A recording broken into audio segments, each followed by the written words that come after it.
네, 반갑습니다. 오늘은 이제 24번이고요.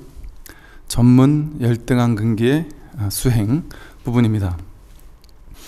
그러나 만일 적적으로 인연 따라 올라오는 생각들을 먼저 다스리고 그 다음에 성성으로 혼침을 다스려야 한다고 하면서 선우를 따라 다스리며 혼침과 산란을 고르게 조복하여 고요함에 들어가는 것은 전문의 열등한 근기의 수행이다.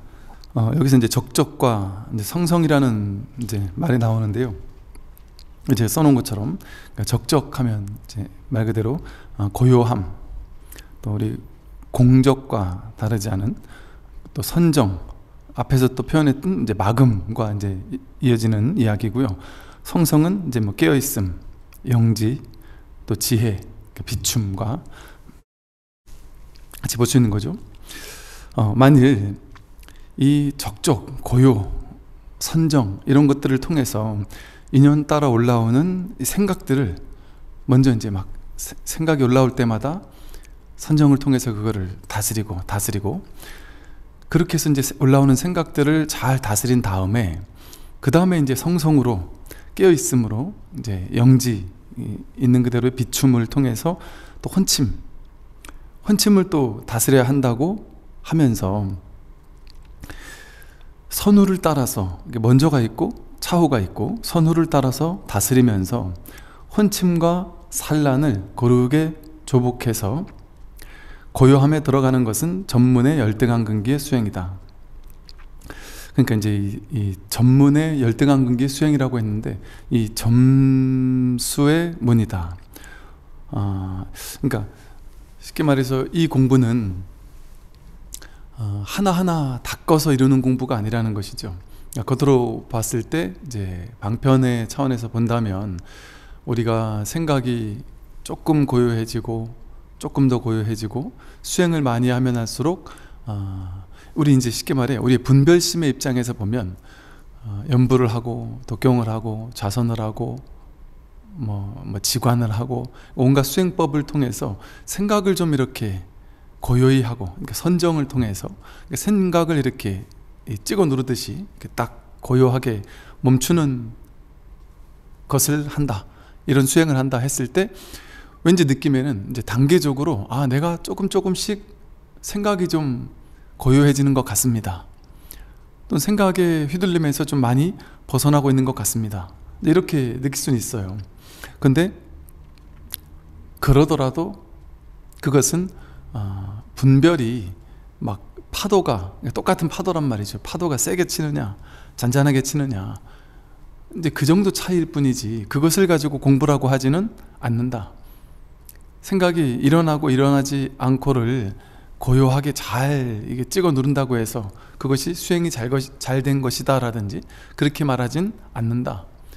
그 올라오는 그 산란함이나 그 혼침이나 온갖 생각들의 근원을 깨우쳐서 깨닫는 것이 이 공부이지. 그래서 번뇌가 일어나더라도 일어난 바가 없구나, 일어나더라도 그것의 성품이 공하구나라는 사실을 곧바로 깨닫는 것이지 고요함을 내가 유의 조작 수행을 통해서 만들어내는 것 그런 것을 얘기하고 그런 수행을 하려고 한다면 그것은 전문의 열등한 근기의 수행일 수밖에 없다.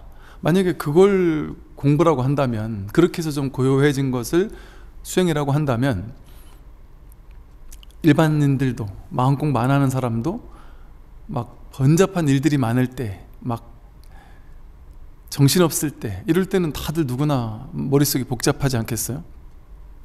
근데 일반인들도 수행 안 하는 사람도 아무 일 없이 그냥 고요히 조용히 어디 한적한 곳에 가서 고요하게 휴가를 즐긴다든가 이럴 때는 그 생각이 덜 올라올 수 있거든요.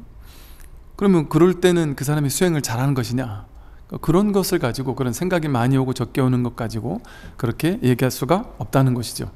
그래서 이렇게 분별심을 이제 생각이 올라오는 생각이나 혼란 이런 것들을 이렇게 가라앉히는 것, 딱 막아버리는 것, 그것을 고요하게 만드는 것. 그래서 그것을 수행이라고 한다면 이제 단계가 있을 수 있겠죠. 왜? 생각을 효과적으로 막은 사람이 있고 생각을 좀 덜 막은 사람이 있겠죠. 생각이 많이 요동치는 사람이 있고 그도 많이 고요해진 사람이 있겠죠. 그거에 따라서 공부가 많이 했다 적게 했다라고 얘기할 수도 있겠죠. 아마 방편의 세계에서는. 근데 여기서는 전문의 열등한 근기의 수행이라고 이렇게 딱 얘기를 한 이유는 생각이 많고 적고 그걸 뭐 얼마만큼 고유했고 이게 문제가 아니다. 이 공부는 그 공부를 한다면 그것은 이제 점차적인 단계가 있겠지만 그냥 이 생각의 본성을 딱 꿰뚫어 보는, 생각의 본성이 공하다라는 사실을, 모든 생각이 나오는 딱 그 자리를 회광반주에서 딱 깨우치는 이 공부는 이렇게 점차적으로 되는 것이 아니다. 왜 점차적으로 되는 게 아닐까요? 본래 갖추어져 있는 거기 때문에. 생각이 많은 사람도 있고 적은 사람도 있어요. 어떤 사람은 생각이 많고 어떤 사람은 적고요. 또 어떤 사람은 수행을 통해 생각을 많이 통제하고 어떤 사람은 수행을 하는데도 생각을 통제를 잘 못하는 사람도 있습니다. 근데 그거는 다 다르죠. 사람마다 달라요. 생각이 많은 사람 적은 사람 다 다른데 그 생각을 할 줄 안다는 그 생각이 딱 일어나는 걸 통해서 그걸 통해서 내가 부처구나라는 게 확인된단 말이죠. 생각이 많든 적든 생각이 일어나는 그것으로서 벌써 생각이 딱 일어났다 하면 벌써 그것이 부처가 자각이 된 거거든요. 그것이 바로 부처를 증명해 주고 있거든요. 100%. 그것을 이 부처의 자리를 본다면 생각이 많은 것 작은 게 무슨 상관이 있겠어요. 좋은 생각을 많이 하는 사람과 나쁜 생각을 많이 하는 사람을, 좋은 생각을 많이 하면 착한 사람, 나쁜 생각을 많이 하면 나쁜 사람, 이거는 분별의 세계에서 하는 소리고, 좋은 생각을 하든 나쁜 생각을 하든 그 생각이 일어나는 기미만 보여도 생각이 일어났다라는 그것만으로 벌써 내 본성이 자각이 된단 말이죠. 이 생각이 도대체 어디서 나왔느냐, 어디로 돌아가느냐, 이 자리가 아니면 어떻게 이 자리에서 나올 수가 있느냐. 그러니까 생각과 많고 조금은 상관없이 이걸 많은 것을 적은 것으로 바꾸는 것은 점차적으로 가능하겠죠. 그러니까 그것은 열등한 근기의 수행이다. 그것은 진정한 수행이라고 할 수 없다. 진짜 수행은 그렇게 생각을 막 째고 누르고 하듯이 하는 그런 공부가 아니다. 곧바로 그 생각의 본성을 깨닫는 것이다. 생각이 본래 번뇌가 곧 볼이구나라는 생각, 일어나는 그것이 바로 법이구나라는 사실을 자각하는 것이죠. 그는 비록 성성과 적적을 평등하게 한다고 하지만 사실은 고요함만을 취하는 행에 빠져서 있는 것이니 어찌 본래의 공적과 본래의 영지를 떠나지 않고 자유롭게 두 가지를 함께 닦는 일 마친 사람이라고 할 수 있겠는가. 비록 이런 사람도 야, 나도 성성 적적을 평등하게 닦고 있다, 성성을 수행하는 걸 통해서 내가 성성하게 이렇게 깨어있고 적적을 닦는 것을 통해서 이렇게 마음을 고요히 닦아가고 있다 라고 말은 하지만 사실은 고요함을 취하는 행에 빠져 있는 것이다. 분별되는 생각, 많은 생각들을 고요하게 만들고 이렇게 생각을 가지고 조작하는, 생각의 본성을 탁 회광반주에서 보는 것이 아니라 그 생각의 대상을 끌려가는 거다. 많이 끌려갔느냐 적게 끌려가는 것이냐, 그게 똑같이 끌려가는 것에 불과하다. 그러니 어찌 이런 사람을 본래의 공적과 본래의 영지를 떠나지 않고, 본래의 공적은 늘 있는 우리의 본래의 성품이에요. 본래의 영지, 이건 뭐 영지를 떠난 적이 있습니까? 본래 공적을 떠난 적이 있습니까? 우리의 성품자리를 회광반주에서 본다면 우리는 늘 고요하고 늘 이렇게 깨어 있어요. 늘 이렇게 깨어서 살아 있어요. 나라는 게 몸도 내가 아니고 마음도 내가 아니다, 나라고 할 것을 찾을 수 없다, 그렇게 했는데도 불구하고 이렇게 우리는 보고 듣고 하는 이 영지가 깨어있음이, 이 살아있음이 늘 이렇게 늘 작동하고 있단 말이죠. 그리고 그 모든 것이 생멸법들이, 생겨나고 사라지는 모든 것들이 생겨났다 사라졌다 생겨났다, 어디서 생겨난 거예요? 이 자리에서 일어났다가 또 이 자리로 돌아갈 수밖에 없다. 그러니 생멸법이, 생각이, 오온이 딱 움직였다 하면 그것이 바로 법을 증명해 주고 있다. 이 공적 영지라는 본래의 성품, 본래 우리를 떠날 수 없는, 우리가 이 떠날 수가 없다. 이것을 깨달아야 되는, 이것을 막 잡아야 되는 것이 아니라 이걸 놓칠 수가 없다. 어떤 죽었다 깨어나도 이 법을 놓칠 수가 없는 게 이제 우리들이죠. 우리의 본래의 우리 성품은 그렇다. 그래서 본래의 공적과 본래의 영지를 떠나지 않고 자유롭게 두 가지를 함께 닦는 그 사람이 일 마친 사람이에요. 어떤 뭐 본체와 작용, 체와 용이라고 하죠. 본체적인 측면에서는 공적이라고 하고, 작용, 용의 측면에서는 뭐 영지라고 이렇게 표현은 하지만 이것이 둘이 아니란 말이죠.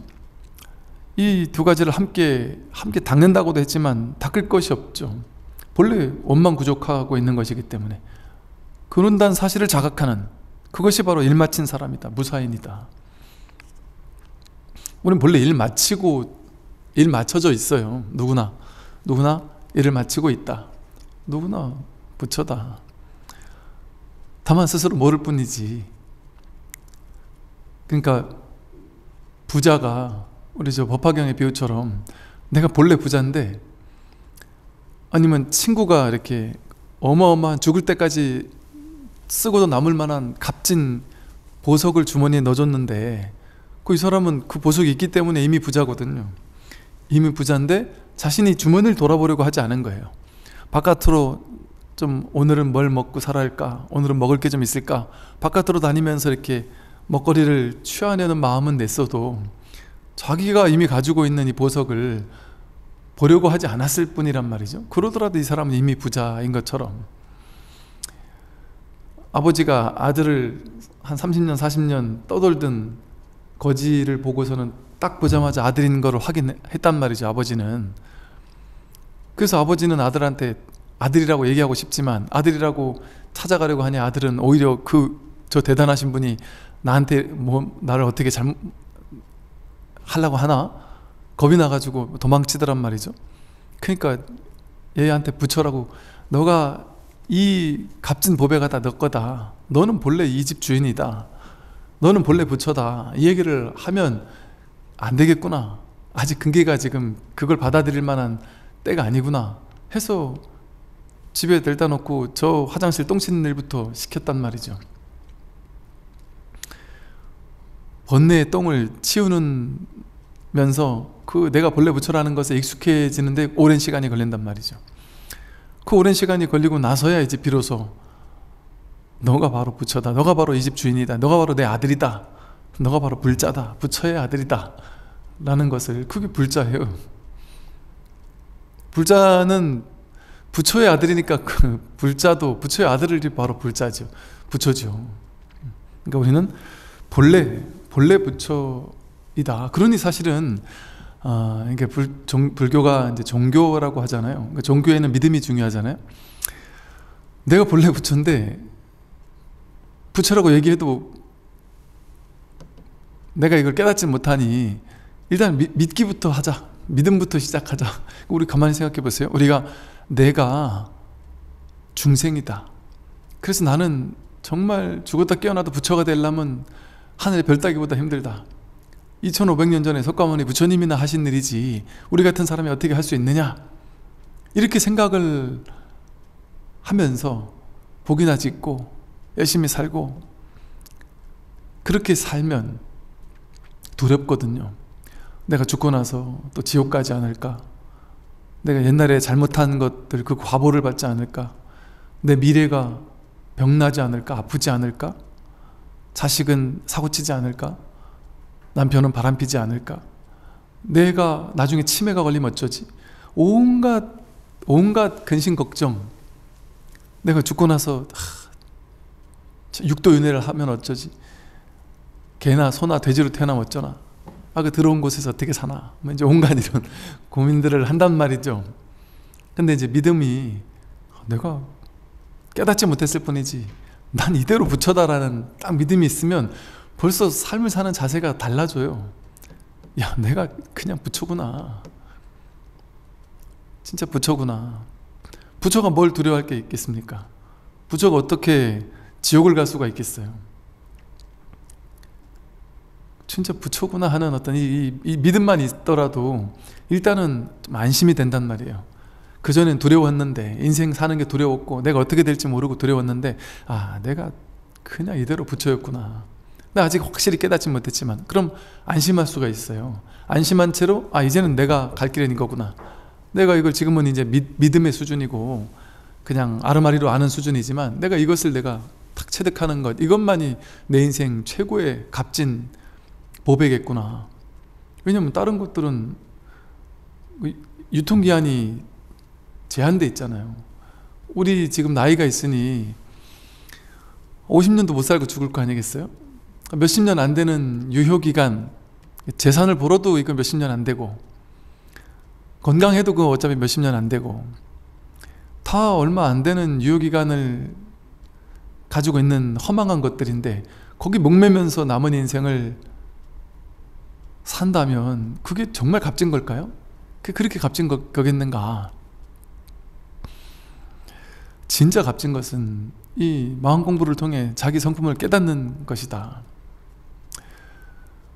물론 복 짓는 것도 중요하지만, 복 짓는 게, 이 깨닫기 전에 복을 짓는 것은 유의업으로서 복을 짓기가 쉬워요.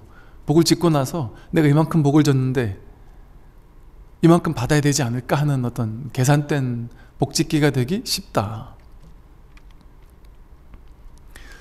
근데 그렇게 되면은 이제 무주상 보시가 되지 않잖아요. 보시를 해도 무주상 보시가 되지 않으니까 유의의 복은 받을 수 있겠지만 무루복이 되지는 못한단 말이에요. 무의의, 그야말로 무량대복이 되지는 못한단 말이죠.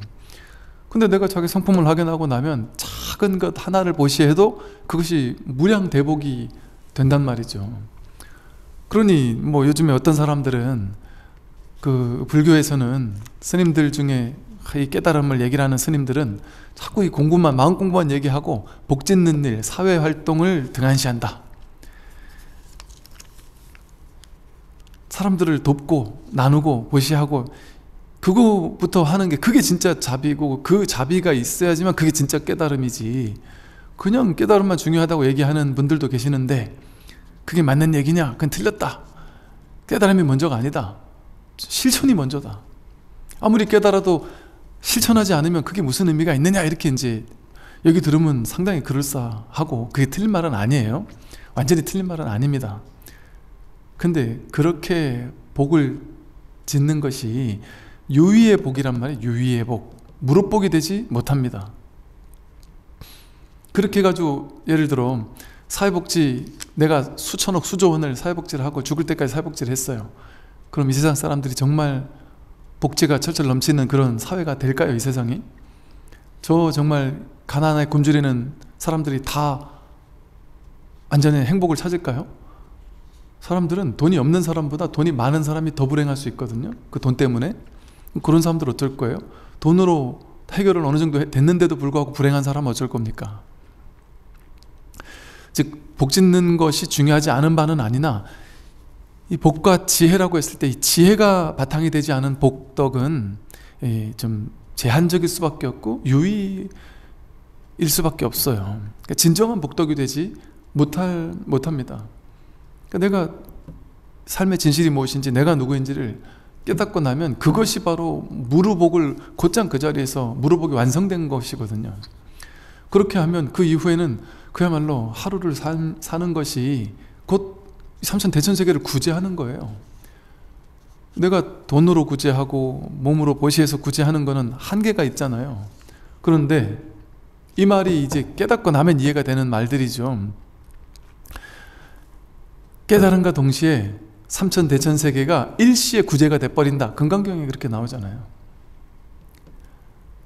일시에 삼천대천세계를 일시에 구제해버린단 말이에요. 이렇게 막 사회봉사 단체를 만들어서 복 짓는 게, 그게 잘못됐다는 건 전혀 아니죠. 좋은 일이죠. 일반, 예를 들어 이 깨달음을 공부하는 내가 정말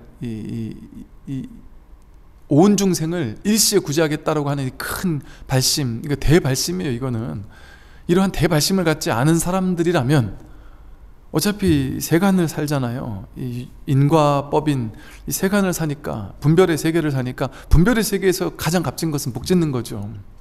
착한 일 하는 거, 복 짓는 거, 그게 분별의 세계에서는 가장 위대한 일이에요. 그러니까 이 세상 사람들은, 세속 사는 사람들은 가장 위대한 일로 복 짓는 걸 얘기하고 그런 사람들을 가장 위대한 존재라고 얘기하죠. 틀린 말 아닙니다. 맞는 말입니다. 세간에서는 가장 중요한 게 복 짓는 거예요. 복을 많이 져야 내가 복을 많이 받으니까. 인간부의 세계는 그렇거든요. 근데 제가 지금 말씀드린 이것은 이 복을 무시하는 얘기가 아니고, 그것을 하지 말라는 얘기가 아니고, 이 출세간의 눈뜨는, 진실의 눈뜨는 이것이 진정한 복을 짓는 일입니다. 무량대복을 짓는 일이고, 몇 사람 구제하는, 내 한평생 내가 수백 수천 명을 구제했다. 그러나 여전히 가난한 사람들 많지만 내가 딱 깨달음을 얻은가 동시에 일시에 일체 중생이 그 자리에서 곧장 구제가 돼버립니다. 돼버린다. 이거는 머리로 이해할 수 있는 범주가 아니에요. 머리로 이해할 수 없다. 그래서 이 공부가 최우선 되어야 한다. 다른 공부가 중요하지 않아서가 아니라 이 공부가 가장 중요하다는 것이죠.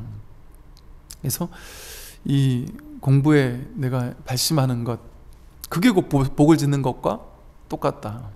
물론 이제 우리는 현상세계도 요만큼 발을 딛고 있고 출세간도 이렇게 내가 발심을 하고 있잖아요. 그러니 가장 이상적이라면 현상적으로는 내가 할 수 있는 만큼 복도 짓고 또 출세간으로 내가 발심도 하고, 그 두 가지가 같이 갈 수 있다면 뭐 가장 좋겠죠. 그리고 또 그렇게 사는 게 가장 이상적이겠죠. 그래서 그렇게 살되 가장 중요한 핵심적인 뭐랄까 삶의 가치랄까, 그것은 내 인생의 가장 중요한 1번은 이 마음 공부에 두는 것이 맞다. 이렇게 공부하는 게 맞아요. 왜냐하면 이거는 나를 해탈하게 하고 나의 괴로움을 완전히 벗어나게 하고 생사를 끝내게 하고 일체중생을 단박에 구제하게 하는 거잖아요. 근데 봉사하고 보시한다고 해서 내가 괴로움이 없어지지 않아요. 괴로움의 문제가 해결되지 않아요. 늙고 병들고 죽을 때 괴로워요. 봉사 많이 한다고 힘든 사람들 많이 간호한다고 내가 병이 안 낫지 않습니다. 나도 죽습니다. 물론 정말 이 말을 잘 오해 없이 들으셔야 돼요. 이게 봉사하고 복 짓는 것을 폄하하는 발언이 아닙니다. 내가 할 수 있는 만큼 우리가 복 짓는 것은 내가 할 수 있는 만큼 최선으로 하고 그러나 내 마음에 정말 제 1번은 공부, 마음 공부 하는 것이 이제 가장 이상적이겠죠. 그러므로 조계 스님은 스스로 깨달아 수행하는 것은 따지는 데 있지 않다. 만약 선우를 따진다면 그는 미혹한 사람이다라고 하였다. 조계 해능 스님은 이 깨달아 수행하는 것은 막 이렇게 따지고 뭐 선우를 따지면서 이게 먼저고 저게 나중이고 이걸 따지는 데 있지 않다. 그는 미혹한 사람이다. 그건 여전히 가야 할 단계가 있다라는 거잖아요. 둘이라는 거거든요. 둘, 셋, 넷으로 분별해서 나누는 이 세간을 얘기하는 거거든요. 출세간의 불이법을 얘기하는 게 아니기 때문에 그는 여전히 미혹한 사람일 수밖에 없는 것이죠. 다음은 25번 깨달은 자의 정해입니다. 깨달은 사람의 입장에서 정해 등지, 그러니까 정과 해를 평등히 가진다는 거죠. 정해 등지의 뜻은 애써 이제 깨달은 사람의 입장에서 정해 등지가 무엇이냐, 정과 해를 평등하게 이렇게 지닌다라는 것이 무엇이냐. 이것은 애써 노력하는 것도 아니고 이 정과 해를 막 선정을 닫고 지혜를 닫고 이 마음 공부를 통해 깨달음을 얻는다라고 할 때 이게 깨달은 사람의 입장에서, 즉 이 법의 입장에서 본다면, 진실의 입장에서, 이 깨달음의 입장, 법의 입장에서 본다면 무엇이 진정한 정해냐, 무엇이 진짜 마음 공부냐, 애써 노력하는 것이 아닙니다. 유의 조작이 아니다. 모의법이고 모르법이다. 애써서 노력해서 얻는 것이 아니다. 이것은 노력하는 수행을 하게 됐을 때, 갈고 닦고 노력하는 수행을 하게 되는 사람들의 문제점은 뭐냐 하면 갈고 닦는 내가 있어요. 갈고 닦아서 가야 할 목표가 있어요. 둘로 나누는 거거든요. 내가 깨닫겠다, 내가 열심히 갈고 닦아서 깨닫겠다 하는 나와 나 아닌 것이 있고 내가 가야 할 것이 있고 이렇게 둘로 나누는 공부이기 때문에 그런 것이 있는 동안은 나는 수행을 해서 열심히 달려가는 것 같은데 내가 하는 수행이 되잖아요. 그럼 나를 에고 아상을 깨는 게 수행인데 내가 그 수행을 하고 있어요. 내가 나를 버리는 걸 내가 하고 있으니까 되겠습니까? 그를 향해 달려가는 것 같지만 그 반대편을 향해 달려가는 것과 같을 수 있다. 그래서 애써 노력하는 것도 아니고 원래 무위여서 어떤 특별한 것이 없다. 원래 무위, 유위는 함이 있다, 노력함이 있다, 애씀이 있다. 이게 유위법이라고 하고요. 무위는 할 것이 없다. 할 것이 없어요. 삶은 할 것이 없습니다. 무위로서 이렇게 있어도 모든 것은 저절로 자연스럽게 일어날 것은 일어나고 있거든요. 우리 삶을 가만히 보면 배고픈 거 내가 하나요? 저절로 배가 고파지고 저절로 내가 밥을 찾게 돼요. 목마른 거 내가 합니까? 저절로 목 말라져요.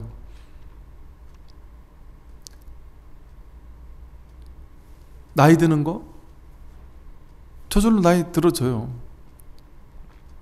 소화도 내가 하는 게 아니죠. 저절로 소화가 이루어집니다. 사실은 이런 것만 그런 게 아니라 나는 이제 내가 한다라고 생각하지만 내가 한다고 내가 생각했어, 내 의지로 내가 생각했어 이렇게 얘기하지만 그 생각은 어떻게 만들어졌을까요? 인연 따라 연기적으로 그 생각이 이루어진 것을 내가 했다고 착각하는 거예요. 딴 사람은 저 결심을 했잖아. 근데 나는 이 결심을 했는데 이건 내가 한 거 아니야. 저 사람은 저걸 했고 난 이걸 했잖아. 그러니까 이건 내가 한 거죠. 이렇게 얘기한단 말이에요. 근데 인연 따라 삶을 살다가 내가 살아온 삶의 조건에서 나는 A라는 것을 결정할 수밖에 없는 삶의 조건으로서 난 살아온 거예요. 인연이 그렇게 됐단 말이에요. 예를 들어 부모님이 베풀고 나누고 배려하고 뭔가 친절하고 사람들에게는 항상 이렇게 베풀고 나누면서 사람은 항상 친절하고 정의롭게 살아야 한다. 그런 얘기를 맨날 교육받고 또 그런 부모님 밑에 살던 아이들이라면, 그렇지 않은 그냥 어떻게든 자기 이익, 자기 욕심만 챙기고 사는 부모님 밑에 태어난 아이가 있다면, A라는 아이와 B라는 아이가 있다면 당연히 그런 어떤 내 이익을 챙길 것이냐, 정말 옳은 정의로운 누군가에게 복이 되는 이런 일을 할 것이냐의 결심 앞에서 A라는 아이는 자신이 살아왔던 그게 업장이거든요. 업이거든요. 그게 자기 업이에요. 이런 선한 업이 있는 사람은 자연스럽게 그것을, A라는 것을 선택합니다. B라는 아이는 자연스럽게 B라는 거로서 선택해요. 근데 그것을 내가 했다라고 생각이 이제 조잘거리는 거죠, 머릿속에서. 그것도 생각이 나는 착해, 나는 못됐어. 생각이 그걸 규정하는 거예요. 규정해야지만 우리는 삶을 살아갑니까? 내가 잘 살았어, 내가 못 살았어, 그때 그 판단 옳았어, 틀렸어, 난 이렇게 살아야 돼, 저렇게 살아야 돼, 나는 올바른 사람이야, 올바르지 않은 사람이야. 어떤 한 가지 일을 하고서 이걸 잘했나 못했나를 꼭 규정 지어야지만 되나요? 그리고 그 규정이 진짜 옳을까요? 어떤 사람은 같은 행위를 옳았다고 하기도 하고 어떤 사람은 같은 행위를 틀렸다고 하기도 해요. 어떤 사람은 같은 행동을 보고 잘했다 하고 어떤 사람은 못했다 합니다. 규정 지을 필요가 없이, 규정 짓지 않더라도 머릿속으로 제잘제잘 거리면서 잘했다 못했다라고 하지 않더라도 우리 삶은 그냥 이렇게 자연스럽게 벌어지고 있어요. 인연 따라. 머릿속 생각이 공연히 일을 만들어서 내가 그것을 한다. 나는 특별한 사람이다, 나는 잘난 사람이다, 나는 위대한 사람이다, 나는 잘 살아야 한다, 못 살아야 한다, 난 이런 걸 했기 때문에 대단하다. 이제 이런 식의 생각을 일으킴으로써 그냥 아무 일 없는 무위에 저절로 일어나고 있는, 이게 좀 오해의 소지가 있는 말이라서 이런 말은 좀 주저스럽긴 한데, 옛날 스님들 보면 이런 얘기를 하는 분도 계세요. 야, 참 진짜 내가 없다. 이거 뭔 옛날 선어록에도 그런 말이 있거든요. 이게 꼭두각시의 인형 같다. 뭐 로봇 같다. 꼭두각시 인형은 그 인형이 움직이는 것 같지만 사실은 그 위에 사람이 이렇게 움직이고 있잖아요. 그렇다고 해서 이걸 움직이는 사람이 따로 있는 것은 아니다. 그러나 이게 마치 꼭두각시와 같다. 이런 말은 오해의 소지가 있어요. 어지간한 아무에게나 이런 말을 할 수는 없어요. 왜? 그렇게 얘기하면 충격에 빠지거든요. 내가 없단 말이야.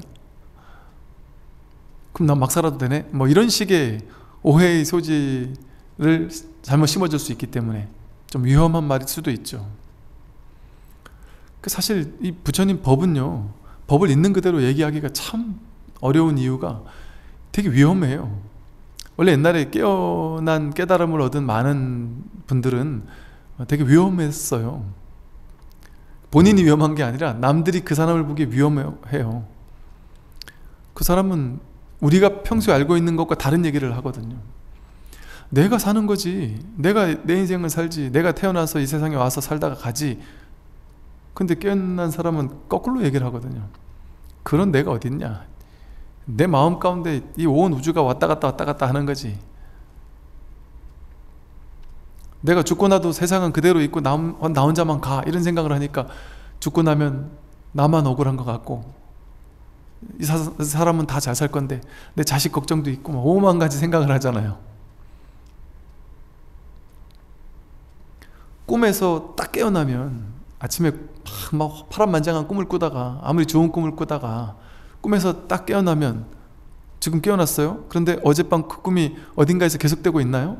그 꿈속에 있던 내 자식, 꿈속에 있던 내 사랑하는 사람, 그 사람이 지금 내가 없어져 가지고 막 괴로움에 빠져 있을까요? 내가 빨리 다시 환생해서, 그 꿈으로 환생해서 뛰어들어서 꿈속에 있는 내 자식과 내 남편을 행복하게 해줘야 될까요? 꿈에서 깸과 동시에 그 꿈이라는 거대한 환상은 같이 사라져요. 이 세상은 원래 그런 독자적인 세계가 따로 있는 것이 아니다. 그런 공연한 이것을, 이 몸을 나라고 여기게 되면 그런 허망한 망상이 일어난단 말이죠. 죽음은 어쩌지? 죽음, 이거 생각이에요. 생각. 내가 허망한 생각이 만들어낸. 태어남, 이것도 생각이에요. 생각. 십이연기에서 그렇게 말하고 있잖아요. 생, 유생, 노사가 다 망상이에요. 십이연기는 다 멸해야 될 거라 그러잖아요. 생에 따르는 망상, 늙고 병들고 죽는다라는 노병사라는 망상, 그거를 깨뜨려야 괴로움이 소멸한다는 거거든요. 그게 다 망상이라는 거거든요.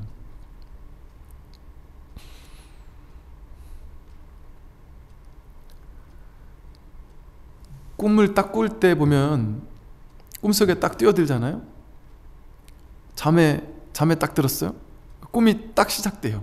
근데 꿈 시작될 때 보면은 어떠냐 하면, 내가 응애응애하고 태어나는 것부터 하나하나 차곡차곡 꿈이 시작되는 경우가 있습니까? 꿈으로 딱 뛰어들면 갑자기 꿈의 세계가 일시에 확 펼쳐져 버려요. 꿈속에서 빌딩, 산하 대지, 사람들 막 다 만들어져. 내가 꿈에서 꿈을 하나하나 내가 하나님이 돼가지고 천지창조하듯이 하나하나 막 창조해내야 됩니까? 꿈의 세계를? 그러지 않잖아요. 일시에 만들어져 버리잖아요. 꿈이 기억나는 그 순간부터 탁 이미 세계가 있단 말이에요. 펼쳐져 있어요. 그리고 꿈속에서도, 꿈속에 있는 그 개체, 꿈 전체가 나잖아요. 내가 꿈이라는 세계를 쫙 펼쳐냈잖아요. 진짜인 것처럼. 그리고 거기다 나라는 것도 펼쳐냈어요. 꿈속에 내가 있잖아요. 주인공이 있잖아요. 사실은 꿈 전체가 난데 여기 주인공이 나다라고 생각하면서 꿈을 꾸고 살았어요. 그럼 이 주인공, 꿈속의 주인공인 나라고 생각했던 허망한 이 개체적인 허망한 자아는 꿈속에서 이 전체가 꿈인 줄 모르고, 꿈속에서 내가 죽으면 어쩌지? 내가 늙으면 어쩌지? 꿈속에서 그런 허망한 망상을 부리고 있단 말이죠.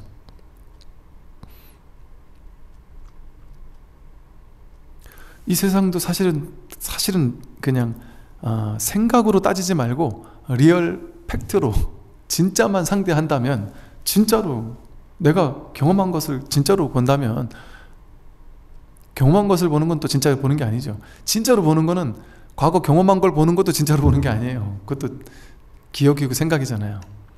딱 눈앞에 목전에 드러난 이것만이 진짜거든요. 이 진짜의 자리에서 본다면,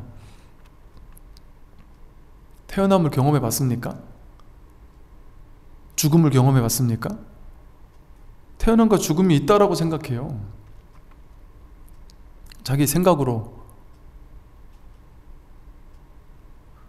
내가 기억날 때가 뭐 3살, 4살, 5살 뭐 이쯤에 갑자기 딱 기억이 나잖아요. 어릴 때 내가 응애응애 하던 기억이 난단 말이에요. 그럼 그 기억이 딱 있을 그때를 딱 돌아보면 내가 하나하나 막 태어나기 시작해가지고 이랬나요? 그냥 쫙 펼쳐져 있었지, 세계가.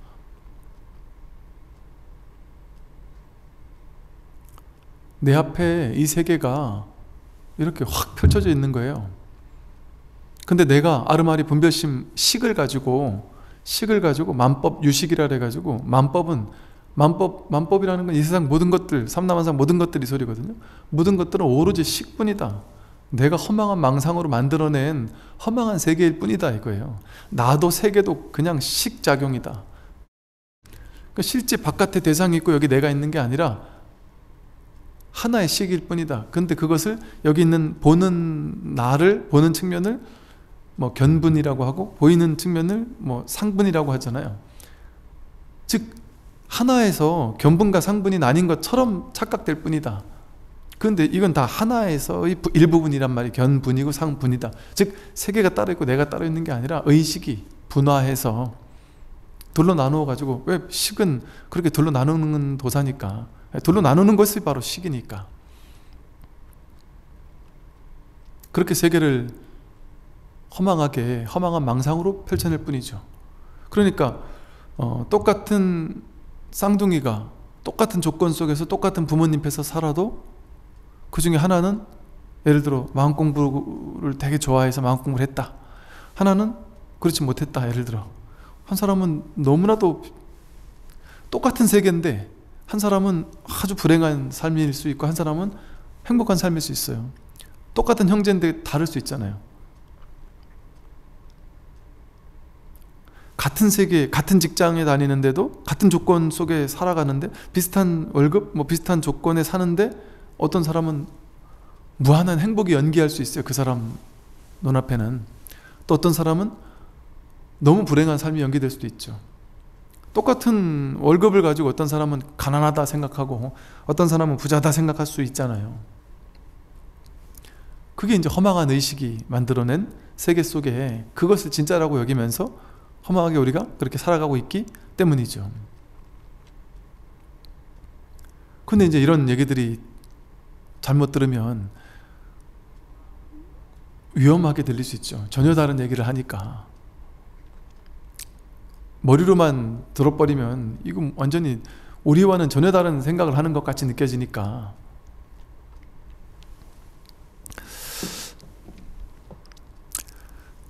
원래는 무위여서 어떤 특별할 것도 없다. 특별한 거는 없어요. 그냥 하나의 일밖에 없어요. 뭔가 특별하다 하면은 그건 따로 특별한 뭔가가 생겨나는 거잖아요. 그냥 일 없는, 그냥 늘 이러할 뿐이다. 빛을 보고 소리를 들을 때에도 다만 그럴 뿐이고, 뭔가를 볼 때 사람들이 자기 분별을 주인으로 삼다 보니까 분별심을 우리 심왕이라고 했어요. 식을 심왕이라고 그래. 마음의 왕. 마음 하면 분별심이 자기 마음인 줄 착각하며 살다 보니까 분별심을 가지고 눈으로 보면서 안식, 보는 의식을 쫙 펼쳐내요.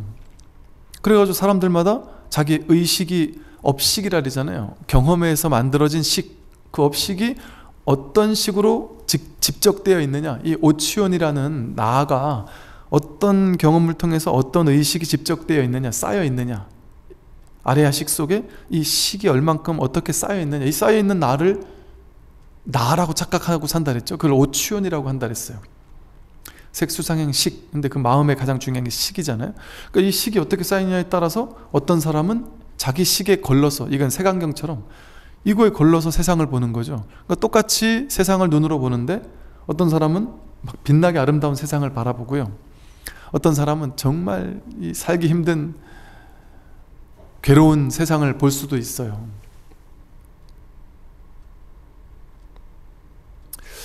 제가 말씀드렸듯이 그 20대 때 그 제비꽃을 탁 보는 경험을 통해서 뭐랄까, 그 기존에 살아오던 삶에서 바라보던 세상, 바라보던 세계, 그것이 뭐랄까 이제 전혀 다르게 보인달까요? 전혀 다르게 목격된달까요? 이렇게 보여진단 말이야. 그 전혀 새로운 봄에 눈을 뜬달까요? 그러고 나서 가장 크게 달라졌던 것이 뭐 깨달음 이런 건 모르겠고, 가장 크게 달라졌던 것이라면 다르게 보이는 거예요, 세상이. 그러니까 그냥 밋밋하던 세상이랄까? 그냥 뭐 자기 속에 갇혀 있었던 세상인 것 같아요. 그러던 세상이 그냥 너무나도 뭐랄까, 뭐 말로 표현할 수 없지만 너무나 아름답게 보인달까요? 있는 그대로의 자연이, 하늘이, 이 햇살 하나가, 모든 것 하나하나가 정말 눈부시게 아름답게 이렇게 보이기 시작하더란 말이죠. 세상이 이렇게 정말 아름다운 거였어? 어떻게 나는 이런 것을 모르고 살았을까? 제가 그때 써놓은 글들을 읽어보면 이런 얘기들이 있어요. 그때, 그러고 나서 그때 제가 이제 봄에 그런 걸 느끼다 보니까 그 봄이 떠나가는 게 너무 아쉬웠어요. 왜? 그 봄이 나에게 이런 것들을 선사해 준 건 줄 알았나 보지, 아마도. 너무 아쉬웠는데 여름이 되니까 난생 처음 보는 이 초록의 푸르름이 저를 감동시키는 거예요. 그리고 가을이 됐더니 난생 처음 보는 이렇게 아름다운 그 단풍들이 막, 참, 이런 아름다움이 있었고 세상은 이렇게 아름다운 곳이구나. 그해 가을 제가 그 단풍이 떨어질 때 너무 아쉽더라고요. 단풍이 한참 막 피치를 올릴만 할 때 꼭 비가 내려요. 그 단풍 후두둑 떨어뜨릴 때 너무 가슴이 아프고, 또 바람이 막 쌩쌩 불어서 후두둑 앗아가 버려요. 너무 아쉽더라고요. 그런데 이 아름다운 낙엽이 다 떨어지면 내가 누리던 그 아름다움은 사라지겠구나 하는 망상을 부렸는데, 겨울에 그 앙상한 가지를 올려다볼 때 그 파란 하늘 위로 앙상한 가지가 이렇게 있을 때, 그 겨울의 아름다움은 이 봄, 여름, 가을의 아름다움과는 이걸 또 달리하는, 겨울의 아름다움이 너무 좋더라고요.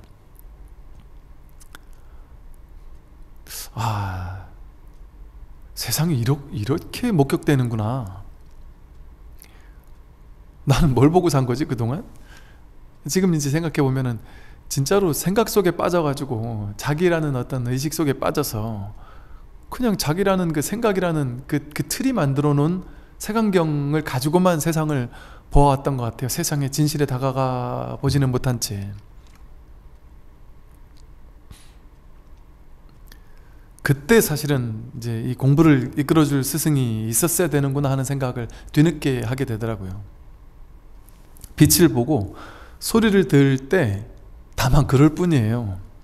근데 우리는 자기 업식에 따라서 보는 것을 보고, 어떤 사람은 있는 그대로의 그럴 뿐을 보고, 근데 이것을 뭐 제가 놀라운 아름다움이니 뭐 신비니 이런 식으로 표현하는 것은, 제가 그 전에 업식에 가려진 그 시선으로만 세상을 보다가 문득 한번 생각이 노연한 그 자리에서 한번 바라보고 노니까 이게 감동이 있는 것이죠.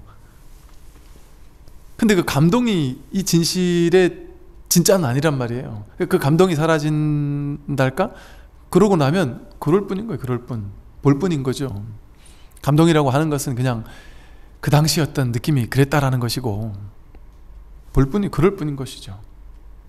그런데 사람들은 그럴 뿐으로 보지 못해요. 그럴 뿐이라는 건 볼 뿐이죠, 그냥. 그런데 사람들은 자기 업식대로 본단 말이에요.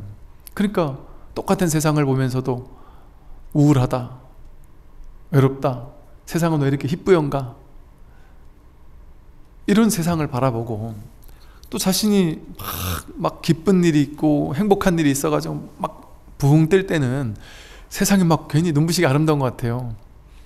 자식이 막 사고 치는 것도 아름다워 보이고, 남편이 막 술 마시는 것도 아름다워 보이고, 옛날 같았으면 한마디 할 것도 다 그냥 막 받아들여 줄 수 있을 것 같고, 마음이 막 갑자기 넓어져요. 자기 업 따라 사니까. 그러니까 그런 업식에 물들어 사니까 이게 미세하게 남편이나 자식한테 화를 낼 때 가만히 들여다보면 나도 모르지만 내가 마음이 닫혀 있을 때, 마음이 열려있지 않을 때, 그럴 때, 혹은 막 안 좋은 일 생겼었거나 이럴 때 나도 모르게 화도 더 잘 내고요, 막 신경질도 더 부리고 히스테리도 더 부리고 그러거든요. 근데 내가 마음이 활짝 열려있고 뭔가 막 이렇게 기분이 좋고 기쁘고 뭐 이럴 때는 뭐 다 받아들여 줄 수 있을 만큼 막 넓어지기도 하죠. 소리를 들을 때도 마찬가지죠. 어떤 소리를 듣고 자기 업 따라, 업식 따라, 자기 생각 따라, 상황 따라, 조건 따라 똑같은 소리를 듣고 어떨 땐 좋아하고 어떨 땐 싫어하고 자기가 해석해서 그 소리를 듣고 그 소리에 끌려다닌단 말이에요. 그러니까 보이는 거에 끌려다니고 들리는 거에 끌려다녀서 보이는 걸 더 좋은 거를 보고 싶어서 집착하고, 나쁜 거는 꼴 보기 싫은 거는 보기 싫어서 도망치려고 하고 거부하고 미워하고, 좋은 소리 칭찬은 더 듣고 싶어 하고, 싫은 소리는 듣기 싫어서 도망치려 하고 미워하고 거부하고, 그런 삶을 살아왔는데 이 공부를 하니까 이렇다는 거죠. 빛을 보고 모양을 보고 소리를 들을 때도 다만 그럴 뿐이다. 다만 그럴 뿐이다. 좋게 보거나 나쁘게 보는 게 아니고 집착하려는 의도를 가지고 보거나 거부하려는 의도를 가지고 보고 듣는 것이 아니라 다만 그러할 뿐이다. 옷 입고 밥 먹을 때도 그저 그럴 뿐이고, 옷을 입어야 되면 그냥 입는 거예요. 배가 고프면 그냥 밥을 먹는 거예요. 그런데 사람들은 옷 입을 때 나도 저 사람들처럼 좋은 옷, 메이커, 더 화려한 옷, 봄, 여름, 가을 계절마다 새 옷도 사고 더 촉감도 좋은 옷을 입고 그래야 되는데, 남편이 좀만 더 벌어와도 내가 그렇게 할 수 있을 건데, 예를 들면 또 좋은, 이게 옷이라고 했지만 이 당시는 차, 집, 뭐 백, 좋은 시계, 뭐 이런 명품, 이런 거를 못 가진 거에 대해서 막 가슴 아파하고,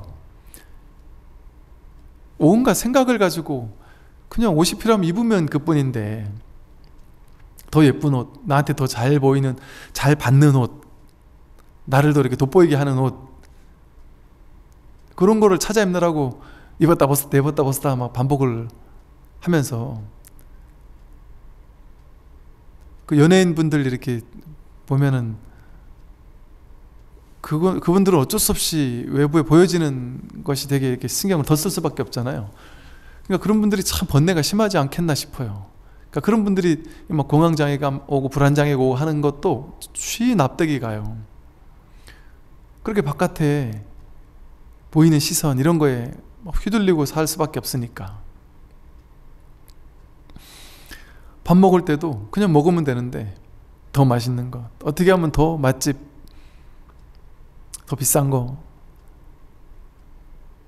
나도 돈 걱정 없이 먹고 싶은 거 시켜 먹고 살아보나, 뭐 예를 들어 그런 이제 분별 망상을 가지고 옷 입고 밥 먹고 한단 말이죠, 일반 우리 중생들은.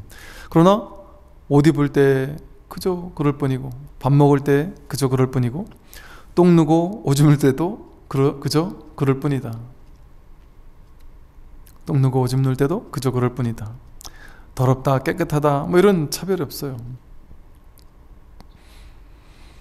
사람과 이야기할 때에도 그저 그럴 뿐이며, 나아가 걷고 서고 앉고 눕거나 말하고 침묵하거나 기뻐하고 성내거나 언제든지 항상 그러할 뿐이다. 사람을 만나 이야기할 때 우리는 그 사람과 자꾸 이렇게 비교하게 되거든요. 자꾸 나를 내세우게 되고 나를 자기 자랑을 자꾸 하게 되거나, 또 누군가를 딱 안주 삼아 비판하고 비난하거나, 또 남들이 자기 자랑할 때 속으로 좀 짜증이 나거나, 그러나 사람과 이야기할 때도 그냥 이야기할 뿐이다.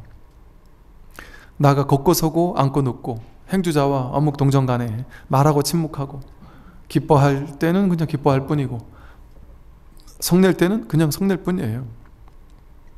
기뻐할 때 그 기쁨이 막 더 오래 지속돼야 돼 하는데 하는 애착 집착이 없고, 성내고 나서 성낼 인연이 오면 성내어지거든요, 당연히. 근데 우리는 성내고 나서 뒤에 가서 후회하면서 죄의식에 사로잡혀서 내가 썩낸 거 보니까 난 아직 공부가 안 됐구나, 이 죄의 과보를 어떻게 받을까, 막 이런 온갖 생각 부둥켜 안는단 말이죠. 그러나 인연이 화합해서 성낼 일이 있으면 성내는 겁니다. 그리고 그냥 그때뿐이다. 그냥 그럴 뿐이죠. 그럴 뿐. 그리고 끝난단 말이에요. 그 성내고 나서 뒤늦게 막 죄의식을 부둥켜 안으면서 살지 않는 것이죠. 그 인생에서 자꾸 뭔가 이게 찌꺼기를 켜켜이 쌓아놓는 이 찌꺼기를 안고 살아가는 게 아니라 그 다 놔버리고 가는 거죠. 놓고 가는 거죠. 버리고 떠나는 거죠. 숙제를 가져가지 않는 거예요, 인생에서. 그래서 이제 그런 말도 있죠. 항상 그 자리를 떠날 때는 그 자리에서 만들어진 쓰레기는 다 비우고 떠나가라. 업장에 찌꺼기를 만들지 마라. 다음에 언젠가 받아야 할 어떤 업보의 잔재? 이런 거를 마음으로 붙잡고 가지 마라. 털고 가라 이러는 거죠. 지금 당장 힘드니까 내 지금 욕먹는 것보다는 어떻게든 도망치자. 지금 당장 바꿔가는 게 낫잖아요. 그래서 내가 나중으로 미룰 필요가 없다. 지금 깔끔하게 바꿔가야, 뭔가 이게 미진한 게 없어야, 그래야 삶이 가볍지 않겠습니까? 언제든지 항상 그러할 뿐이다. 그러할 뿐에 뭐 좋고 나쁜 게 있어요? 좋으면 좋은 대로 그러할 뿐이고, 나쁘면 나쁜 대로 그러할 뿐이에요. 좋은 일이 생기든 나쁜 일이 생기든 그러할 뿐이고, 돈을 벌면 버는 대로 그럴 뿐이고, 안 벌면 안 버는 대로 그럴 뿐이다. 마치 빈 배가 물결을 따라 올라갔다 내려갔다 하듯이, 산골을 흐르는 물이 형세에 따라 굽이 돌기도 하고 바르게 흐르기도 하듯이 마음에 아무런 아르마리가 없다. 마치 빈 배가 물결을 따라 올라갔다 내려갔다 하듯이, 장자인가요? 그 빈배라는 말이 있죠. 빈배에 사람이 타고 있지 않으니까 물결을 따라 올라가든 내려가든 그 누가 화내고 썩낼 사람이 있어요? 그냥 그 빈배는 물결을 따라 그냥 흐를 뿐이에요. 그냥 그럴 뿐이에요. 거기에 그 누구도 시비를 걸지 않는 거죠. 우리라는 존재도 이게 빈배예요, 빈배. 근데 이게 거기 내가 타고 있단 말이에요. 나라는 자아가 그 배 위에 타고 있단 말이에요. 이 몸뚱이라는 배 위에 나라는 자아라는 아상이 타고 있어요. 그러니까 이 존재가 빈배가 돼버리면 올라가든 내려가든 상관없거든요. 좋은 일이 생기든 나쁜 일이 생기든 남들이 칭찬을 하든 욕을 하든 상관이 없는데, 내가 그 빈배 위에 올라타가지고 아상 에고라고 하는 허망한 자아관념을 자기가 만들어 놓고 나니까, 그래 이걸 나라고 오온을 그냥 딱 취해서 오치온으로 붙잡아 놓고 그걸 나라고 생각하니까 뱃속에 사람이 있단 말이에요. 잔뜩 업장을 짊어진 사람이 있어서 올라가고 싶은 마음도 냈다가 내려가고 싶은 마음도 내는 사람이 있단 말이에요. 근데 나는 올라가고 싶은데 물결 따라 내려가지면 막 화를 내면서 짜증을 내는 사람이 그 뱃속에 타고 있으면 계속 괴로울 수밖에 없어요. 그런데 우리라는 아상이 몸 육체라는 배를 타고 있을 때, 빈배가 되지 못할 때는 그 배에 올라탄 그 아상 에고는 흐름을 타고 가려고 하지 않아요. 맡기고 가려고 하지 않아요. 초기 불교 경전에 보면은 수행자는 마른 통나무처럼, 마른 통나무가 물 위에 떠가는 마른 통나무처럼 살아라, 이런 표현이 있거든요. 마른 통나무가 물결 따라 그냥 턱 내맡기고 가듯이 살면 되는데, 이 장자의 빈배처럼 살아가면 되는데, 거기 이제 내가 배 위에 선장이 되어 가지고 배를 막 아름답게 꾸미려고 하고, 막 양갈래길이 나오면 이 배의 방향을 돌려서 저쪽으로 가려고 하고, 올라가면 내려가고 싶어 하고, 내려가면 올라가고 싶어 하고, 옆에 다른 배보다 더 좋은 배를 만들려고 하고, 목표 지점까지 언제까지 닿아야 된다고 하고 하면서 그 배의 선장이 되어 가지고 내가 그 배를 끌고 가려고 한단 말이에요. 그러면 유의 조작이 시작되죠. 배는 어차피 인연 따라 갈 건데 내가 막 기를 쓰고 그 뱃머리를 돌리려고 막 애를 쓴단 말이에요. 그러니까 나라는 게 이 빈배의 주인이 되어서, 부처님께서 말씀하신 법문에는 육체가 아니라 그러잖아요. 육신이 아니라 법신이다 이러잖아요. 법신. 이 육신이 아니라 법신이 진짜 주인인데, 이 허공과도 같은 이 허공성인 법신이 진짜 주인이지 육체가 진짜 주인이 아니다. 육체는 그냥 빈 배일 뿐이다. 배일 뿐이다. 근데 거기 내가 올라타 가지고, 나란 아상이 올라타서 그걸 주인 삼아서 이래라 저래라 하면, 배는 어차피 여기서부터 이렇게 흘러가지고 저까지 바다로 갈 거거든요. 한번 내버려두면 그냥 바다로 갈 건데, 가는 동안 이렇게 가는데 자기 생각이 일로 가면 안 돼, 절로 가야 돼, 절로 가는 줄 착각하는 거예요. 자기는 절로 가는 게 더 성공할 줄 아는 거예요. 자식이 B라는 대학을 가게 됐는데 머릿속에서는 자식은 A라는 대학에 가야 돼 하고 막 혼자 막 근심 걱정하고 괴로워하는 거예요. 얘는 원래 이 길이 턱 내맡기고 흐르면 이 길로 가게 돼 있는데, 자연스럽게. 근데 내 머릿속에서 저 길로 가야 돼, 남편은 저 길로 가야 돼, 나는 이 길로 가야 돼 하는 걸 붙잡아 놓고 매 순간순간마다 이렇게 해야 돼 저렇게 해야 돼 하는 걸 혼자서 쥐고 있단 말이에요. 진리 따라 가고 있는데 그 흐름에 턱 내맡겨 버리면 진리가 나를 바다로 이끌 건데, 내 생각을 가지고 매 순간순간 하루에도 수백 수십 번씩 이래야 돼 저래야 돼, 저 사람은 나한테 이러면 안 돼, 온갖 건들이 시비를 건단 말이에요. 이 세상에 나에게만 시비 거는 게 아니라, 내 인생에만 시비 거는 게 아니라 딴 사람들 인생에까지, 저 사람 왜 저러고 사냐, 온갖 시비를 건단 말이에요. 빈배가 돼서 그냥 인연 따라 흐를 뿐인데, 산골을 흐르는 물이 형세에 따라서 굽이 돌기도 하고 바르게 흐르기도 하고 할 텐데, 내 맡기면 어떻게든 흘러서 어떻게든 갈 건데, 빨리 질러가고 싶고 빨리 도착하고 싶고 왜 이렇게 굽이굽이 돌아가느냐고 성을 낸다면 되겠느냐.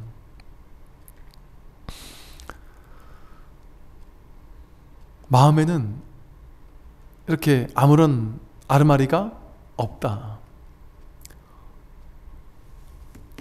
이 빈배가 돼버리면 마음에 그 어떤 아르마리가 없어요. 이래야 된다 저래야 된다, 이것이 옳다 저것이 옳다, 이것만이 좋은 일이다 저것만이 나쁜 것이다, 나는 이렇게 살아야 돼 나는 저렇게 살아야 돼, 알 수 없어요. 어떤 일을 하고 조금 나쁜 일을 해서라도 내가 진급해야 돼 이랬는데, 그래서 막 과도하게 무리를 해서 진급을 했다. 근데 그 복을 괜히 나쁜 짓을 해가면서까지 써먹느라고 진급을 했다. 그러면 나는 거 봐라, 가만히 내뒀으면 안 됐을 거야, 내가 이런 짓을 했으니까 그래도 내가 됐지 하고 좋아하겠지만, 그렇게 복덕을 다 써버렸기 때문에, 혹은 그렇게 악업을 지었기 때문에, 그러고 나서 오히려 그 다음 갑자기 뭐 몸에 병이 난다든지, 오히려 사람들한테 막 더 안 좋은 일에 연루돼 가지고 막 감옥을 간다든지, 예를 들면 그런 일도 있을 수 있거든요.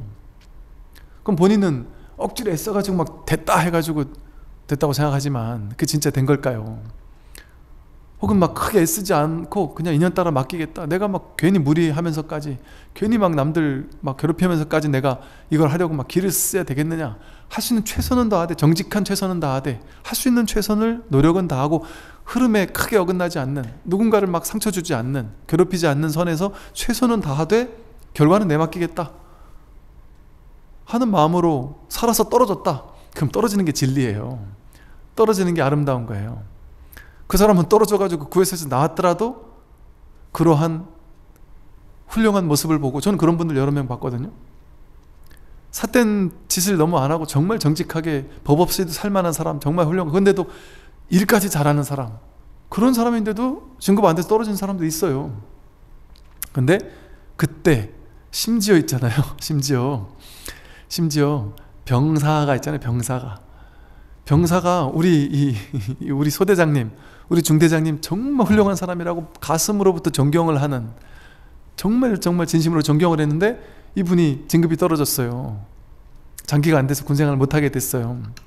근데 나중에 이 병사가 한 10년 뒤에 엄청 잘 풀려가지고 막 큰 이렇게 회사를 차리게 되고 막 잘 됐어요.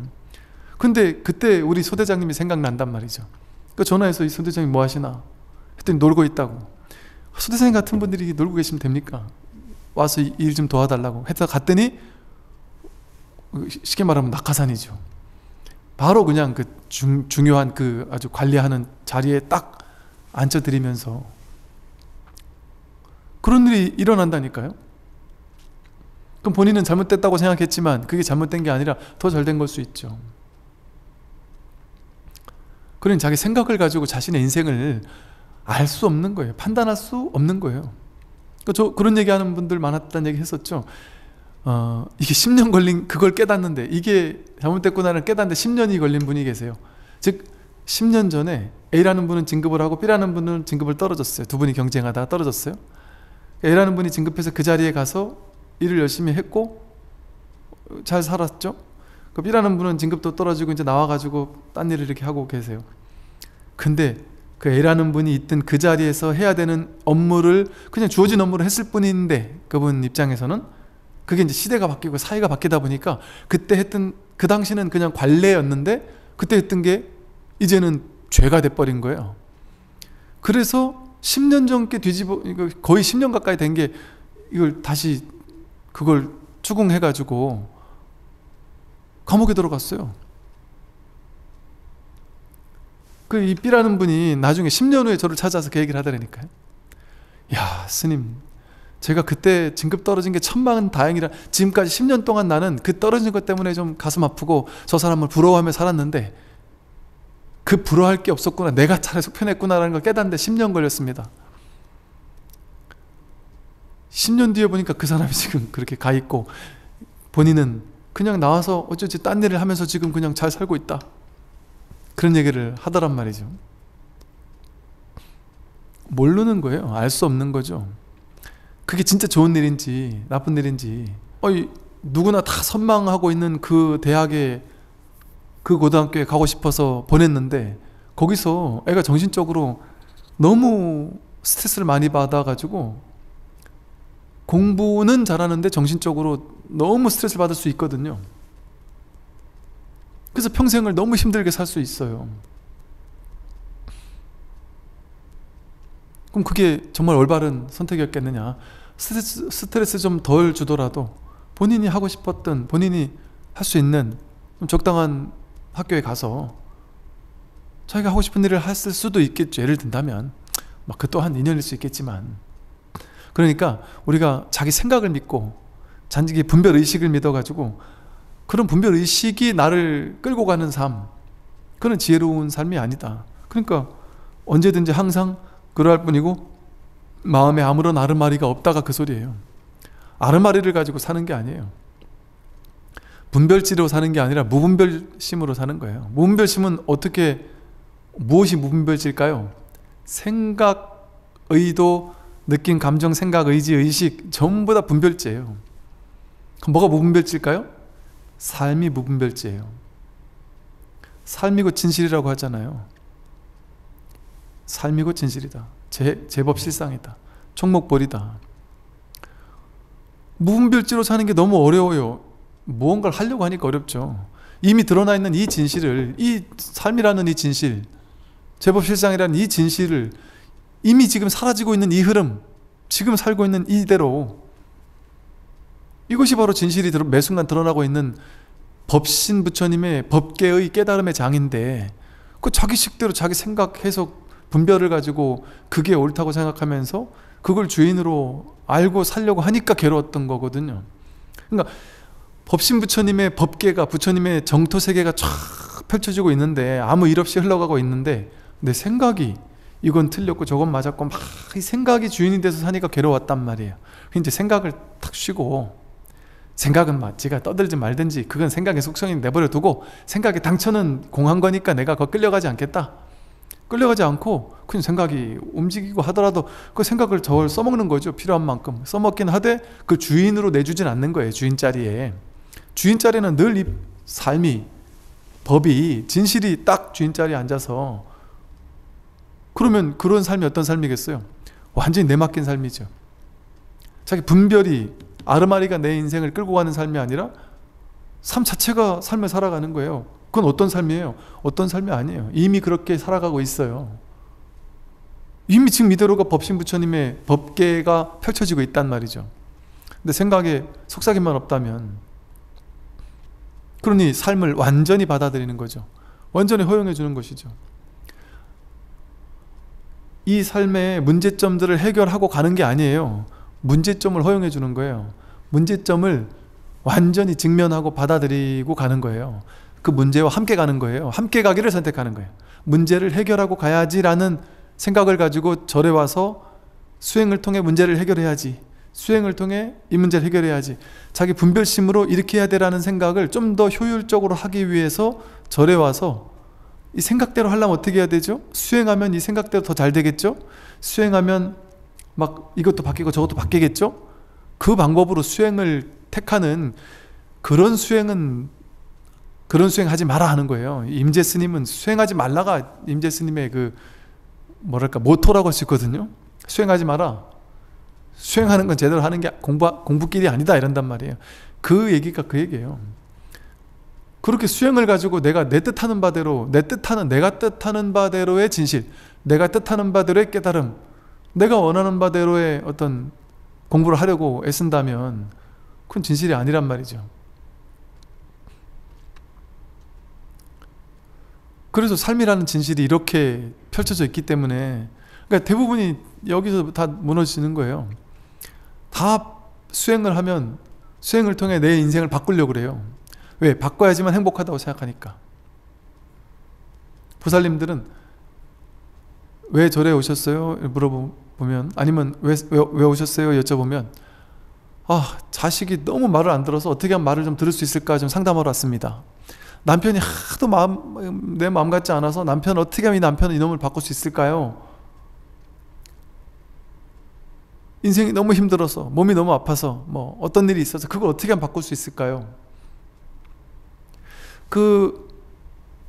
어떻게 하면 바꿀 수 있을까요? 라고 질문을 해서 저에게 그 바꾸지 마시고 그걸 안고 사세요. 그거 같이 사세요. 그걸 허용하고 사세요. 그걸로서 사세요 라는 말을 듣고 싶으면 오는 것도 뭐 어쩔 수 없겠지만, 그거 듣고 싶지 않은 분들은 저한테 오셔봐야 도움이 안 됩니다. 욕만 하고 갈 수도 있어요. 저는 원하는 답을 주지 않는단 말이에요. 오히려 원하지 않는 답을 드린단 말이죠.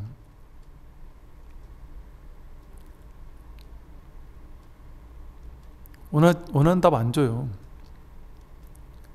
그 문제를 빼앗아 갈 뿐이지. 이게 문제예요 생각했는데 그게 문제가 아니었어요. 그 문제가 아니라는 생각으로 하면 답이 필요해요? 문제가 없어졌는데? 문제가 없어지고 이대로라는 분별할 필요 없는 이 삶의 진실을 그대로 허용해주고 그대로 살게 되는 거예요. 그래 됐을 때 그게 바로 삶이 바로 답이었구나. 문제가 그대로 답이었구나. 그 문제와 답이 하나가 돼버려요. 내가 그렇게 쏙스끄럽고 속썩여왔던 그 문제가 그것이 답이었구나. 가나선을 창시한 대해스님이 서장에서 너무 괴롭습니다. 너무너무 괴로워서 정말 어떻게 해야 될 바를 모르겠습니다. 제가 어디로 피할 수 있을까요? 어디로 도망칠 수 있을까요? 하고 물었어요. 그랬더니 대예수님이 펄펄 끓는 화로 속으로 피하고, 펄펄 끓는 그 화로 속으로 피하고, 또 막 뜨거운 그 불씨 속으로 피해라. 그게 진짜 피하는 거다. 그거는 피하는 게 아닌데요? 그거는 이 괴로워 죽겠는데, 괴로워서 괴로움에서 피하고 싶다 했는데 그 괴로움 속으로 뛰어들어라. 그 괴로움 속으로 피해라. 그게 무슨 피하는 겁니까? 그건 오히려 더 괴로운 건데요? 그게 바로 진짜 피하는 거다. 그게 진짜 피하는 거예요. 근데 그러니까 땅에서 넘어진 자 땅을 딛고 일어나라 이러잖아요. 땅에서 넘어지면 땅을 딛어야지만 일어날 수 있어요. 근데 땅에서 넘어져 놓고 땅을 딛지 않고서 일어나려고 한단 말이에요.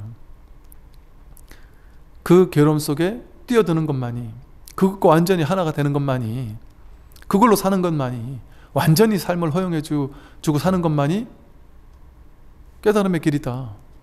그래서 보신 부처님은 발심을 해가지고 수행을 통해서 깨달음을 얻는, 수행을 통해 깨달음을 얻어서 부처가 되는, 그 부처가 되면 수용신이라 그래요. 그 보신 부처님의 몸을 수용신, 수행을 통해 깨달음을 얻은 분이 수용신이에요.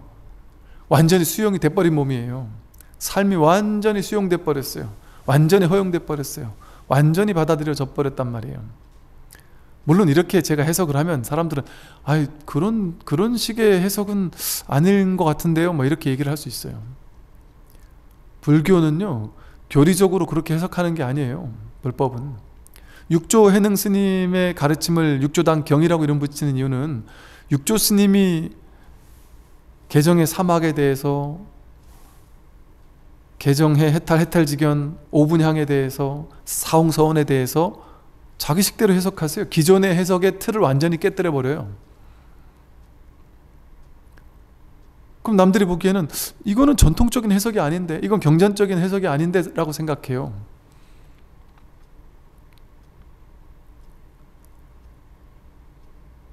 그런 생각으로 막 교리화된 그런 것에 묶여 있으면 바른 진실을 볼 수가 없습니다.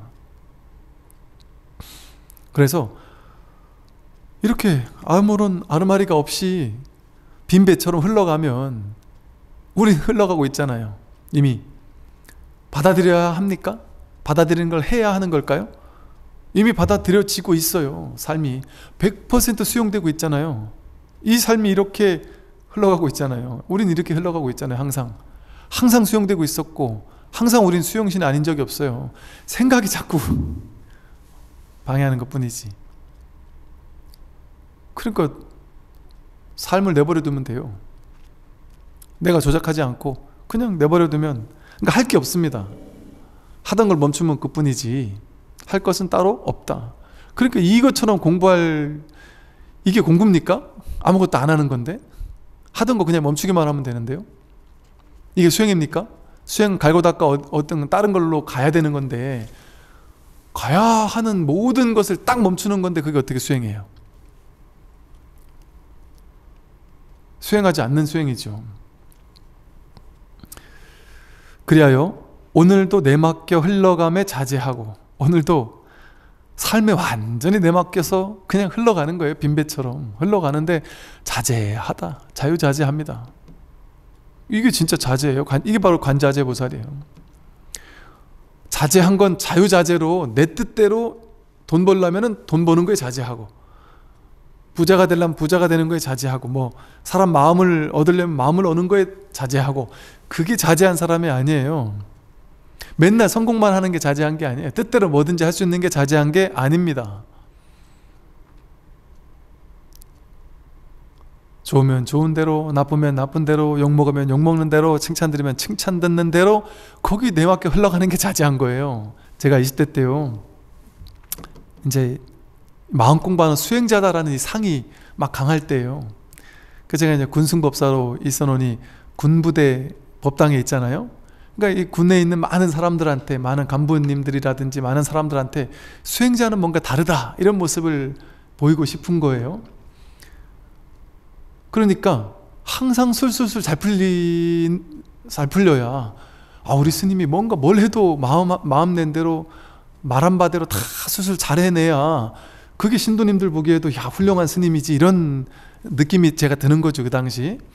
그러니까 뭘 해도 잘하기를 바라게 되고 막 어떻게든 잘하려고 애쓰고 조금 못해가지고 안 좋은 소리는 듣고 싶지 않고 야 여기서 스님이 하니까 다르다 우리와는 다르다 이런 말을 듣고 싶고 또 우리 일반 불교 신자 아닌 일반 간부들 사이에서도 야 이 저 군종 법사님은 저 스님은 우리랑 똑같은 군복 입은 스님이지만 우리랑 다 다르다 뭘 해도 저분은 막 술술술술 이렇게 해나가시고 뭘 해도 참 인정받고 이런다 이런 게 잘하는 거라고 생각했어요. 그게 자제한 거라고 생각했어요. 그러니까 얼마나 힘이 들어갔겠어요. 얼마나 잘해야 되는데 하는 어떤 긴장감 속에 살았겠어요. 못하면 어쩌나 남들이 나 욕하면 어쩌나 그게 관자재인 줄 알았단 말이에요. 자제함을 보여줘야 된다고 생각했어요. 그게 자제함이 아니더란 말이에요. 어느 날 옛날엔 그랬어요. 옛날엔 지금은 뭐 그런 사람 없지만 옛날에는 아주 종교적으로 은근히 왕따를 시키는 이런 분들도 있었어요. 종교가 좀 다른데 이거 막 은근히 막 싫어하면서 뭐 이런 일들도 있어요. 그러면은 뭐 그 사람이 완전히 뭐랄까 이렇게 좀 약간 자존심 상하게 은근히 이렇게 한다든지 뭐 약간 이런 식의 뉘앙스를 풍기는 분들도 별로 없지만 가끔 있기도 했었거든요. 그럴 때 이제 막 화딱지가 나는 거죠. 내 저놈 내 뻔때를 보여줘야 되고 싶고 막 이런 생각이 들었단 말이죠. 그런데 막 그런 자제함에 대해서 탁 놔버리게 되더라고요. 어느 순간 이게 자제함이 아니었구나라는 것을 자각하면서 얼마나 자유로웠겠어요. 제가 그런 자제함이 아니구나. 그럴 필요가 없구나. 내가 모든 사람에게 인정받을 필요 없구나. 모든 사람이 나를 좋게 볼 필요 없구나. 나는 반드시 성공만 해야 될 필요가 없구나. 성공도 하고 실패도 하는 게 자제한 거구나. 실패한 것을 의연하게 그냥 있는 그대로 그냥 허용해 주는 게 그게 아름다운 거구나. 그게 정말 자제한 거구나. 그게 빈배처럼 흘러가는 거구나. 올라가기도 하고 내려가기도 하는 거예요. 인생은 그게 자제한 사람이지. 내 뜻대로 저분은 뭐든지 잘해낼 거야. 그걸 대단한 사람이라고 보면 안 돼요. 저분은 잘할 수도 있고 못할 수도 있지만 마음이 늘 그래도 자제하겠구나. 그게 진짜 자제한 거 아니겠습니까? 그러니까 늘 성공할 필요가 없더라고요. 너무 자유롭더라고요. 실패해도 괜찮더라고요. 실패가 아니더란 말이죠.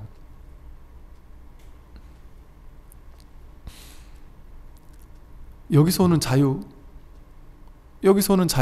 이게 진짜 자유 아니겠어요?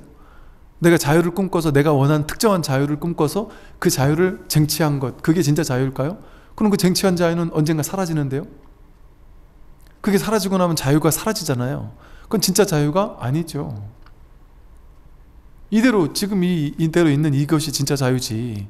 나에게 언제나 늘 있는 이것이 진짜 자유지. 진짜 자제함이지. 어떻게 내가 만들어낸 자유, 만들어낸 자제함이 그게 진짜 자유라고 할 수가 있겠습니까? 오늘도 내맡겨 흘러감에 자제하고 내일도 내맡겨 흘러감에 자제하여 내맡겨 흘러가면 이렇게 자제해져요. 모든 인연을 따르되 아무런 걸림이 없고 모든 인연을 따르는 거예요. 인연 따라 사는 거예요. 크게 내 고집 없이 인연 따라 사는데 자제해서 걸림이 없어요. 뭐 어디 걸릴 게 있어요. 선을 닦거나 악을 끊는다는 생각도 없어요. 선을 닦거나 선악이 따로 없어요. 선을 닦거나 악을 끊어야 된다는 그런 생각도 걸림이 없고 곧고 꾸밈이 없어서 곧고 이게 곧은 거예요. 어떤 것이 곧아야 된다라고 생각하는 그것이 딱 서 있는 게 곧음이 아니에요. 이게 진짜 곧음이에요.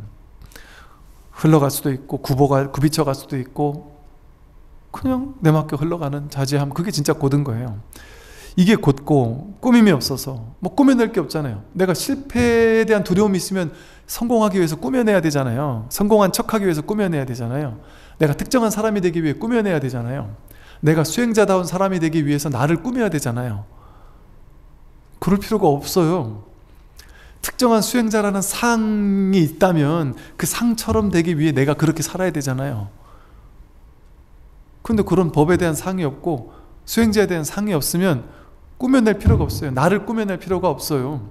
그냥 이대로 살면 돼요. 나답게. 남들이 그거는 도가 아니야 하고 욕하면 오케이. 오케이.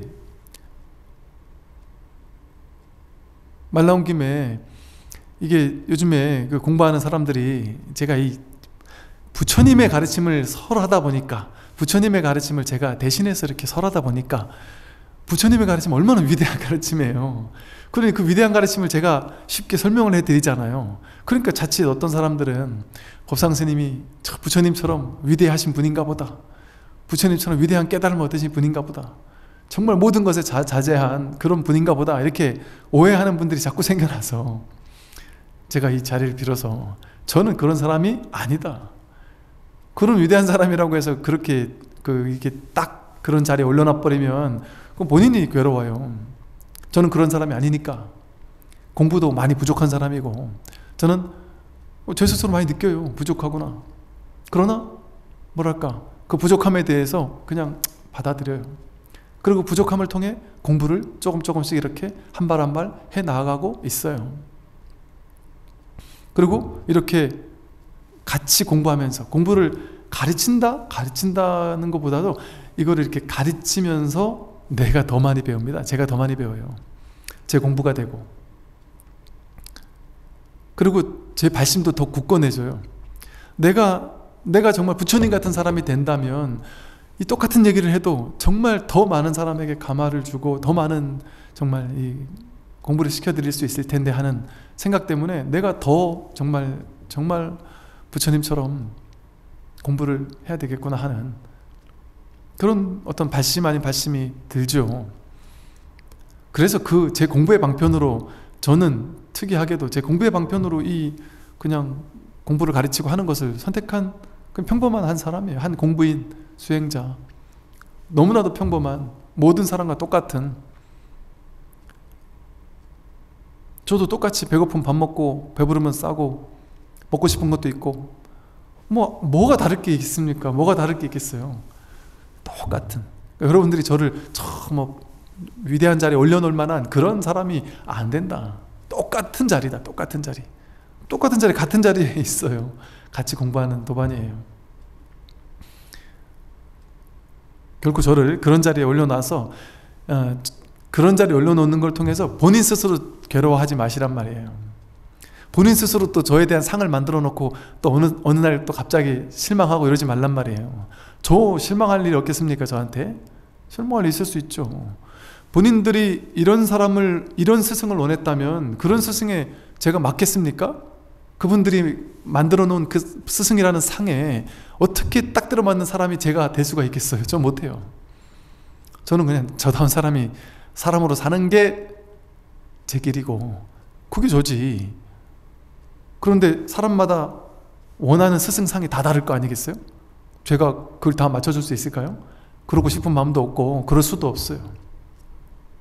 그러니까 그런 훌륭한 스승일 거라는 기대를 내려놓으시고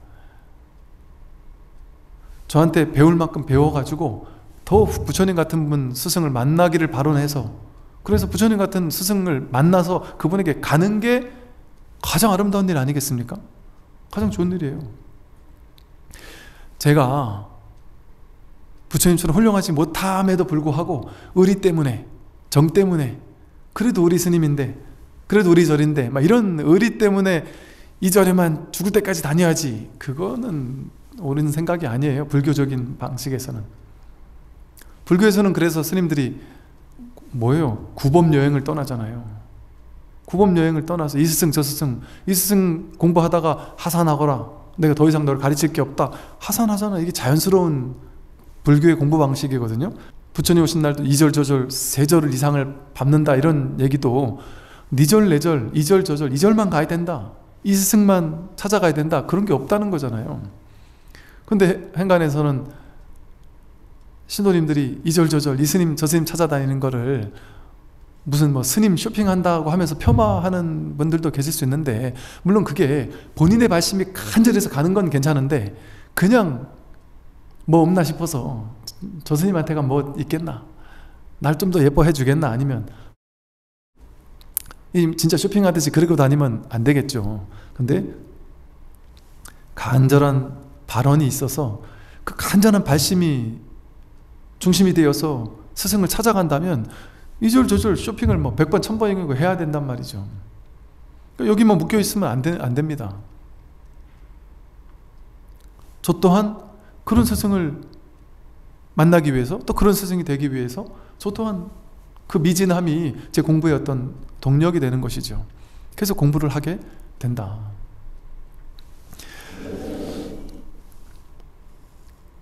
이 곧고 꾸밈이 없어서 그저 무심하게 보고 들을 뿐이다. 그냥 무심하게 보고 들을 뿐이에요. 상대할 대상이 하나도 없이 다 끊어졌으니, 너와 나 다른 상대할 대상이 없이 다 끊어져서 그야말로 일심 한마음이란 말이에요. 어찌 애써 번뇌를 털어버리려는 노력이 필요하겠는가? 번뇌를 따로 털어버리려는 노력이 필요가 없다. 허망한 감정을 일으킬 한 생각도 없으니 반연을 잊으려 힘쓸 것도 없다. 힘쓸 게 없어요.